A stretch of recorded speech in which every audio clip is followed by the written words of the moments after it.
এই বাংলার জমিনে আমি মুফতি শহীদুল্লাহ বাহাদুর আমি চ্যালেঞ্জ করেছিলাম জামাত ইসলামের গোটা বাংলাদেশের শীর্ষস্থানীয় একজন আলেমে যদি বেঁচে থাকো, মায়ের দুধ পান করে থাকো, আসো মুফতি শহীদুল্লাহর সাথে অনলাইনে বাহাস হবে, সারা বিশ্বের মানুষ দেখবে আমার নবীকে সাংবাদিক বলা হয়েছে, আমার নবীর শানে গুস্তাখি হয়েছে, বেয়াদবি হয়েছে, আমার নবীর শানে ওই টুন্না বাটপার সত্য মিথ্যা সাংবাদিক তার সাথে তুলনা দেওয়ার কারণে, আমার নবীকে সাংবাদিকের সাথে তুলনা দেওয়ার কারণে তার ঈমান চলে গেছে। ঠিক গাড়িতে বলতে হবে ঠিক কি না?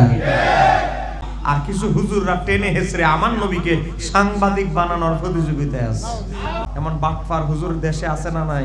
কোন নবী সংবাদ, নবী শব্দের অর্থ হচ্ছে সংবাদ বাহক, সেই হিসাবে আপনারাও সংবাদ বহন করেন, সেই হিসাবে আমার নবী সাংবাদিক ছিলেন।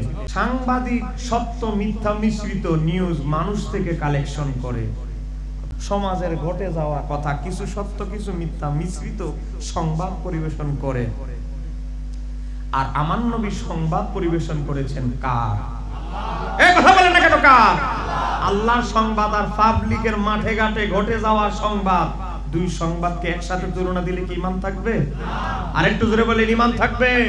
এই বাংলার জমিনে আমি মুফতি শহীদুল্লাহ বাহাদুর আমি চ্যালেঞ্জ করেছিলাম জামাত ইসলামের গোটা বাংলাদেশের শীর্ষস্থানীয় একজন আলেমে যদি বেঁচে থাকো, মায়ের দুধ পান করে থাকো, আসো মুফতি শহীদুল্লাহর সাথে অনলাইনে বাহাস হবে, সারা বিশ্বের মানুষ দেখবে আমার নবীকে সাংবাদিক বলা হয়েছে, আমার নবীর শানে গুস্তাখি হয়েছে, বেয়াদবি হয়েছে, আমার নবীর শানে ওই টুন্না বাটপার সত্য মিথ্যা সাংবাদিক তার সাথে তুলনা দেওয়ার কারণে, আমার নবীকে সাংবাদিকের সাথে তুলনা দেওয়ার কারণে তার ঈমান চলে গেছে। ঠিক গাড়িতে বলতে হবে ঠিক কি না? আজকে আমরা বাস মোনাজারা না করলে ওয়াহাবিরা বড় বড় চিকলায় চিকলায় কথা বলতো, এখন চিৎকার একটা দিতে দিলি চ্যালেঞ্জটার সাথে সাথে ধরে ফেলি, বলি বসবো কালকে, তখন এদের চিৎকার থেমে যায়। কারণ অনেক সময় বাতিলরা বারবার চিৎকার চেঁচামেচি করলে চুপ থাকলে সাধারণ মানুষ মনে করে সুন্নিরা মনে হয় দুর্বল। কথা বলেন ঠিক কি না? সেই কথা বলতেছিলাম, আমাকে 1 ঘন্টা 1 ঘন্টা 15 মিনিট একটু আমার একটু সহযোগিতা করেন, একটু সুবহানাল্লাহর আওয়াজটা একটু আওয়াজটা দিবেন। আমি চেষ্টা করব আমার সাবজেক্ট থেকে কিছু কথা বলার জন্য। ইমাম গাজ্জালী রহমাতুল্লাহ আলাইহি জীবনে অনেক কিতাব লিখেছেন, প্রায় 450টারও অধিক কিতাব ইমাম গাজ্জালী জাতিকে দিয়েছেন। একটু জোরে বলেন না সুবহানাল্লাহ। এর মধ্যে কিছু কিতাব শিয়ারা, বাতিনি শিয়া ছিল এক প্রকার, শিয়ারা কিছু কিতাব পুড়ে ফেলে, কিছু কিতাব পুড়ায় ফেলে ওনার, কারণ ওনার কিতাব দ্বারা হক জাহির হয়ে এমন ভাবে জাহির হয়ে গিয়েছিল, বাতিলরা পরাভূত হয়ে গিয়েছিল। একটু জোরে বলেন না সুবহানাল্লাহ। হযরত ইমাম গাজ্জালী রাহমাতুল্লাহ আলাইহি কিতাব লিখেছেন কানজুদ দাকায়েক, সেই কিতাবের ভিতরে উল্লেখ করেন আমার মাওলা যখন ছিলেন একা, বলেন আমার আল্লাহর আগে কিছুই ছিল না, সবকিছু ধ্বংস যখন হয়ে যাবে আমার আল্লাহ ছাড়া আর কোনো অস্তিত্ব থাকবে না। কথা বলেন ঠিক কি না? আজরাইল শেষ পর্যন্ত নিজের জানটা কবজ করবে, সব ধ্বংস হয়ে যাবে, আমার মাওলা শেষ, আমার মাওলাই প্রথম। আমার আল্লাহ যখন প্রথম ছিলেন কোনো কিছুই আমার আল্লাহর কুরসি লৌহ কলম কিছুই বানায় নাই। আমার আল্লাহর ইচ্ছা জাগলো তিনি প্রকাশিত হবেন, এক প্রকার সৃষ্টি তার প্রশংসা করবে, ইবাদত করবে। এজন্য আমার আল্লাহ সব কিছু পরিকল্পনা করে আমার আল্লাহ তার বন্ধুর হাবিবের, আল্লাহর হাবিবের নূরে মুহাম্মাদি তার হাবিবকে আমার আল্লাহ বানালে। কিতাবের নাম নুজহাতুল মাজালিস, মিডিয়া রেকর্ড হচ্ছে, প্রত্যেকটা এভিডেন্স দিয়ে দিচ্ছি সঙ্গে সঙ্গে। হযরত আব্দুল্লাহ ইবনে আব্বাস রাদিয়াল্লাহু তাআলা বলেন আমার আল্লাহ তখন বললেন আমার হাবিব আমার বন্ধু মুহাম্মদ সাল্লাল্লাহু আলাইহি ওয়াসাল্লাম হয়ে যাও, সঙ্গে সঙ্গে আমার আল্লাহ বলতে দেরি আল্লাহর হাবিবের নূর মোবারক সৃষ্টি হয়ে গেল।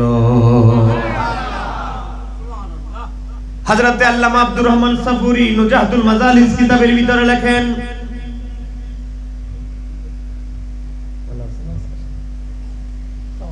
নুজহাতুল মাজালিস কিতাবের ভিতরে এসেছেন তখন আমার আপনার নবী নূরানি সুরতে মিসালি সুরতে আল্লাহর দরবারে হাওয়ার উপরে না ছিল কোন সৃষ্টি, আরশ কুরসি লৌহ কলম শূন্যের উপরে আমার আল্লাহর হাবিব নূরে মুহাম্মাদি মিসালি স্বরূপে আমার আল্লাহর দরবারে শুকরিয়া আদায় করলেন সিজদা দিয়ে।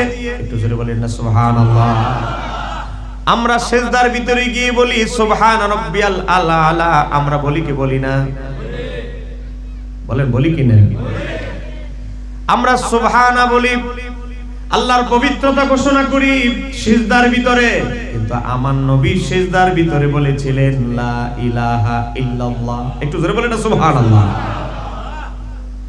এজন্য আল্লামা আব্দুর রহমান সাফুরি বলে আল্লাহর যে আল্লাহ এই নামটা কুল মাখলুকাতের ভিতরে সর্বপ্রথম আল্লাহর আল্লাহ নাম যিনি জাহির করেছেন তিনি আর কেউ নন, তিনি হচ্ছেন নবী রাহমাতুল লিল আলামিন। সিজদার ভিতরে আমার আল্লাহর হাবিব লা ইলাহা ইল্লাল্লাহ বললেন, আল্লাহ ছাড়া কোনো ইলাহ নাই, উপাস্য নাই। আমার আল্লাহ খুশি হয়ে রব্বে জুল জালাল বললেন, ও আমার হাবিব এজন্যই তোমার নাম রাখলাম মুহাম্মদ রাসূলুল্লাহ। চিৎকার দিয়ে বলেন সাল্লাল্লাহু আলাইহি ওয়াসাল্লাম। একটু জোরে বলা যাবে কি সুবহানাল্লাহ। আমার আল্লাহর যে আল্লাহ নাম সর্বপ্রথম ইজহার প্রকাশ করেছেন কুল মাখলুকাতে আমার আপনার নবী, আর আমার নবীর নাম যে মুহাম্মদ সর্বপ্রথম এটা উচ্চারণ করেছেন, ঘোষণা দিয়েছেন রব্বুল আলামিন। সেই জগতে বহু ঘটনা ঘটে গেছে। যেহেতু আমার সাবজেক্ট অনেকগুলো দেওয়া হয়েছে, সময় কম, লম্বা চূড়া ঘটনা। আমার নবী বললেন আদমের যখন দেহ আলাদা, রূহ আলাদা, তখন আমি নবী। একটু জোরে বলেন না সুবহানাল্লাহ। এই হাদিসটা নিয়ে আমি দীর্ঘদিন গবেষণা করেছি, 5 থেকে 6 বছর। অনেক আলেমকে আমি প্রশ্ন করেছি আমার ওস্তাদ সহ, কিন্তু সবার অর্থগুলো জবাবগুলো যথাযথ আমার কাছে মনে হয় নাই। গবেষণা করতে গিয়ে আদমের রূহ আলাদা, দেহ আলাদা, তখন আমি নবী, আমার সৃষ্টি এই কথা বলে নাই, তখন আমি নবী। এই হাদিসের ব্যাখ্যা কি? গবেষণা করতে গিয়ে আমি পাইলাম ভারতীয় উপমহাদেশের সর্বশ্রেষ্ঠ মুহাদ্দিস শাহ ওলিউল্লাহ মুহাদ্দিস দেহলভী। একটু জোরে বলেন না সুবহানাল্লাহ।